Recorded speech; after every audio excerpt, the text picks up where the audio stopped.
Shout out po sa lahat sa ating mga suki ulit na walang tigil na pagsuporta sa ating YouTube channel. Diretso tayo sa ating upakan ngayon. Itong si Bongbong Marcos nga ngayon ay mukhang kaliwat kanan na rin ang kanyang pag-inspect sa itong flood control na siguro alam nyo na rin itong flood control ngayon kung gaano kainit sa balita, gaano kainit sa mainstream media, social media, lahat. Gaano at nakisakay na rin tayo dito kasi sino bang hindi magkikisakay dito? Ang pera na yan ang ginagamit itong flood control ay pera natin yan eh. So dapat tayo makialam din dyan. So ito yung mga nangyayari ngayon sa pagtapos noong last 2 years na pagsuna ni Bongbong Marcos na meron na siyang 5,500 na flood control. Doon nagsimula ito eh. So, nagsimula noon ay parang di niya pinapansin kung bakit nung time na yon ay bumabaha. Pagkatapos ng kanyang suna ay bumaha agad sa sa Metro Manila. So, ngayon lang inantay niya to ngayon na bakit ngayon lang to siya nag-inspect sa mga flood control na ipinagyabang to niya noong sa kanyang suna. Ngayon, sa pagpihit ng panahon, ang hagupit ng La Nina at mga matinding pag-ulan naman ang ating binabantayan at pinaghahandaan. Mahigit 5,500 flood control project ang natapos na at marami pang iba ang kasalukuyang ginagawa sa buong bansa. Ano yun sa suna niya yun na last 2023 yung suna na yun. So pagkatapos nun, binaha ang Metro Manila. So nagdahilan na overwhelm lang na yung tubig. Nakita naman ninyo kung gaano kalaki ang naging sira sa infrastructure. At yun ang tinitignan namin, in-inspection namin. Tapos yung kabuhayan. At marami talaga, ang laki na talaga ng tubig. Marami nagsasabi, nababasa ko sa dyaryo, naririnig ko sa radyo, television, nasa na mga flood control. Nandyan ang mga flood control na overwhelm lang. Tignan ninyo ang statistic. Nung bagyong Undoy, 400 plus centimeters ang bumagsak na tubig. Dito sa Christine, ang bumagsak na tubig is about 700 plus. Halos doble ng Undoy. Kaya yung flood control ginawa natin para sa mga baha kagaya ng Undoy. Bago ito, kausapin nyo yung mga tao.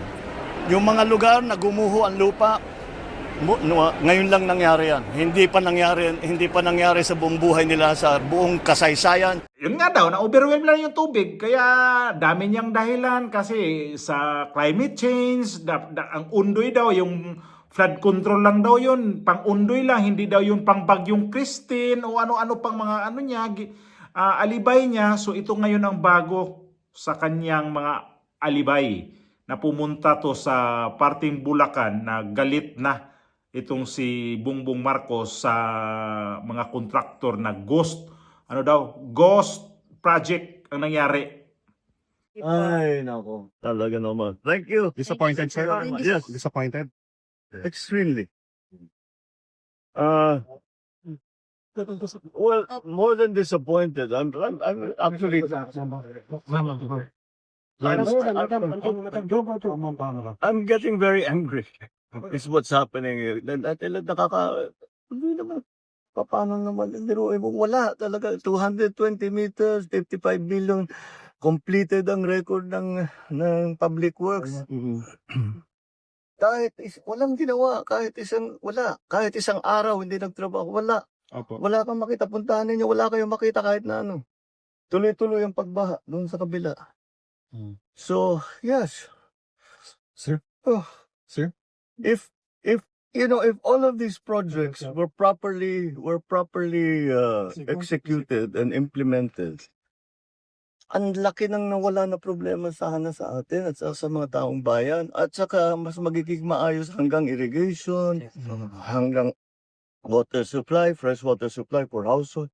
Pero ito yung ginagawa nila talagang nakakapinsala pa sa mga or local residents. So yes, it's no, I'm not disappointed. I'm angry. There's a COA fraud audit of Bulacan projects. Anong end goal nun, sir? Filing cases? Yes, if need be, of course. As I said, ang trato namin with all of this is, siyempre marami. For example, falsification na ito. Yung ganito, dahil nag-report sila na completed. Hindi, kitang-kita naman na hindi completed. So immediately, that's a falsification. So that's already a very, very big violation. And for the big ones, talagang I'm thinking very hard to pipilahan natin sila na economic sabotage. Because economic sabotage is very clearly tignan natin yung utang ng gobyerno ng Pilipinas, ng Republika ay mababawasan kung naging maayos lahat itong kasi ngayon babalikan na natin ngayon to, saan napunta yung pera? Hahabulin natin, kakasuhan natin sila. How long will that take? Hindi ba? In the meantime, we have to actually still build the flood control project. Sir, nationwide yung filing, no? I'm sorry? Nationwide po yung filing ng cases if need be. Well, no, it depends. Well, it depends on what our findings will be. Okay. So there's a legal team working on that. But in the meantime, we are continuing to go through the records of public works and of the big contractors to see kung tumutugma yung kanilang report doon sa mga sinusumbong sa atin ng taong bayan. So that's why I encourage, napaka-useful, napaka-malaking bagay at napapakinabangan namin ng husto yung inyong pagsulat sa amin, pagsumbong, padalhan nyo kami ng picture, padalhan nyo kami ng video, para alam namin kung ano yung sitwasyon dun sa inyo. Pupuntahan natin, kung hindi ako makapunta, pupuntahan ng mga engineer natin para makapag-report sila sa atin na mabuti. At malaman talaga natin kung ano nangyari sa pondo, sino nagwaldas ng pondo, paano nangyari yun na ibigay yung kontrata doon sa mga ganyang klaseng kontratista. So that's what we're going to do. Habang galing kami sa isang barangay, Suliban, medyo bukid din, sir, yung may flood control. Hindi ba medyo weird na mga nasa bukid din yung mga flood control? Nasa? Bukid, sir. Well, maraming Parang hindi naman kailangan. kahit sa design. Oh.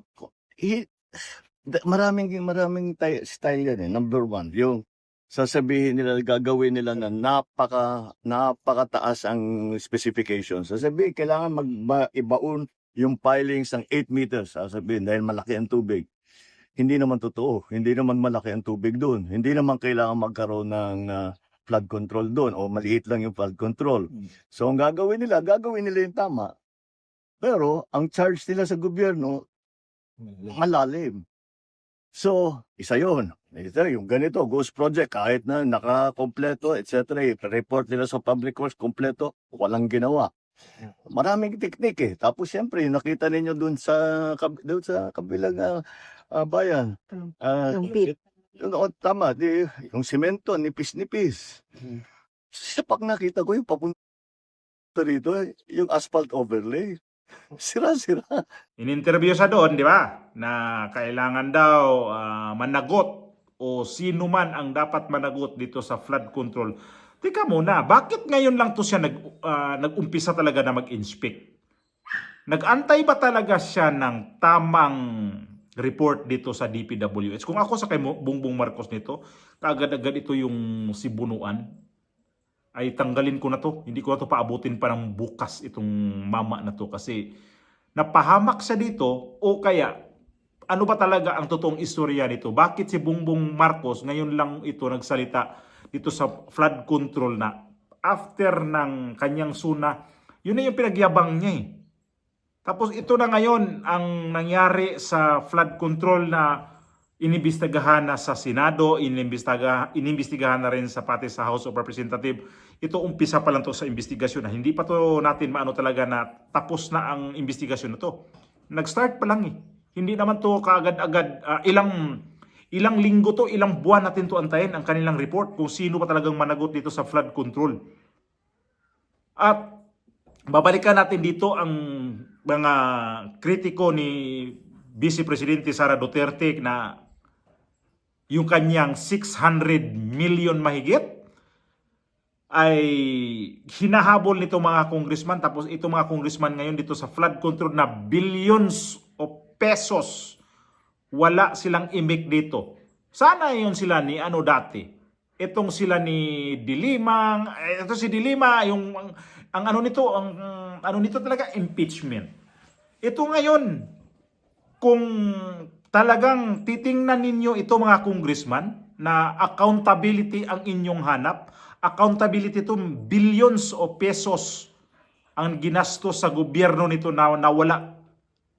Samantalang itong si VP Sara na nandyan na ang kanyang mga ginastos sa Commission on Audit, may mga ano, di pa kayo maniwala. Pero ito ngayon, na mayroon ng inimbestigahan sa Senate Blue Ribbon, wala kayong maimik nito mga congressman.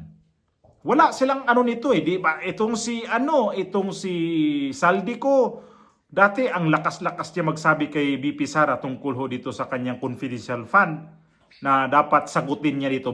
Pero ngayon si Saldico hindi nagpapakita. Ano pang ano nito antayin natin dito? Ito mga congressman ngayon, nakasipir ang mga bibig. Si Bongbong Marcos, ngayon lang to siya nag-ingay ng husto dito sa flood control. Bakit kaya ngayon lang? Antayin mo pa ng 2 taon mahigit na nagkaroon pa ng purwisyo ng baha, purwisyo sa mga tao sa hindi lang sa Metro Manila, pati mga probinsya. Imagine, makikita natin sa mga balita mayroon sa Mindoro, Bulacan. Grabe ang pera na ginastos ni Bongbong Marcos dito. Tapos yung kay Vice Presidente Sara na ginastos na milyon, grabe ang paghabol dito sa mga congressman. Parang gusto na nila kaagad-agad ilabas mo yung liquidation. Pero itong mga flood control project ngayon, ni isang congressman nag-raise up. Ito akin yan. Lahat ngayon, kanya-kanya na silang uy, wala akong dyan, wala akong alam dyan. Ay, bakit ganito? Pakialaman ni ganito, pakialaman ng mayor yan. Ganito ang natin ngayon, ang mga nasa gobyerno natin. Nangyari ba to kay dating Pangulong Duterte dati tungkol ho dito sa mga flood control? Wala. Pag may mga sirang flood control, kaagad-agad ang problema niyan dati pa yan. Kay Duterte pa yan na flood control. Ngayon, itong mga natatapos lang, nung nakaraang taon lang, 2023, natapos 2024, kay Duterte pa yan, na ang sigon sa balita, 2 years ang paggawa ng flood control, pero wasak agad. Kay Duterte pa din yun. Lahat naman ng mga palpak nga kay Duterte. So itong flood control ngayon, bakit yung mga kritiko ni Duterte, bakit tahimik kayo dito sa inyong mga congressman na paborito yun dyan? Nang pumirma dito sa impeachment, dito natin makikita kung gaano kabayas ang mga congressman ngayon. Itong sila ni Dilima, yung Ngiwi, itong si Jokno, bakit wala silang dito na accountability ng taong bayan ang natin dito? Pera ng taong bayan ito, bakit wala ni isa nga niyan? Sana mga congressman ngayon. Isa pa, si Bongbong Marcos, bakit ngayon lang nagsalita? Anong nakain kaya ito? Anong naisip nito? Ngayon lang siya nagsalita nito eh. Nagsipag na mag-ikot sa Pilipinas, diyan sa Pilipinas. Titingnan yung mga flood control. Wala ka bang tiwala sa iyong DPWH secretary? Nangyari ba to dati panahon ni Mark Villar? Okay, si Mark Villar, may mga nagko-comment diyan. Pinapaganda lang daw ni Mark Villar yung mga malapit sa kanilang mga subdivision, pinapasiminto daw. At least yan, kung totoo man yan, mga paratang ninyo, at least yan napakinabangan ng mga tao motorista. Napakinabangan ang project ni Villar. Pero itong Sibunuan, napakinabangan ba sa taong bayan? Wala. Paano napakinabangan sa mga taong bayan yan? Baha dito, baha doon. Hanggang ngayon, walang ulan, may baha. Pag may lumusong sa baha, sigurado hospital ka kasi nakaliptospirosis ka agad. Ganon ang ninyo. Huwag na yung si Mark Villar dito kasi yung paratan nyo kay Mark Villar, walang nangyari sa ganitong kaliwat kanan ang baha. Kaagad-agad kung anong mga nakikita, yung pagbaha sa may ano, saan ba yun na ang pinagbintangan, ang MRT-7 daw ang may dahilan kasi may nakabara na mga ano, mga debris.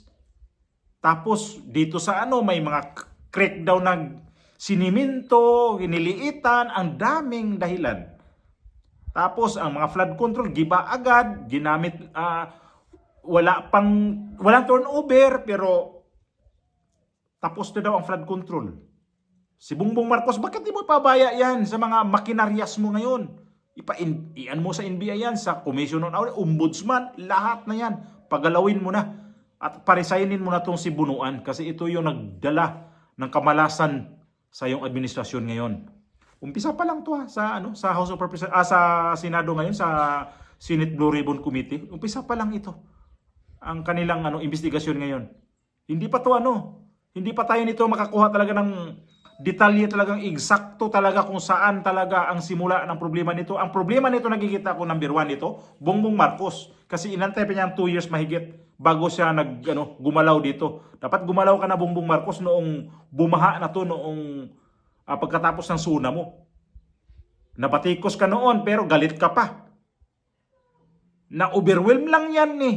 Maraming nagsasabi, nababasa ko sa dyaryo, naririnig ko sa radyo, television, nasa na mga flood control. Nandyan ang mga flood control, na-overwhelm lang. Na-overwhelm nga. Ngayon, may mga project mo, galit na galit ka na. May ka pang economic sabotage yung mga na yan, yung mga tao na yan.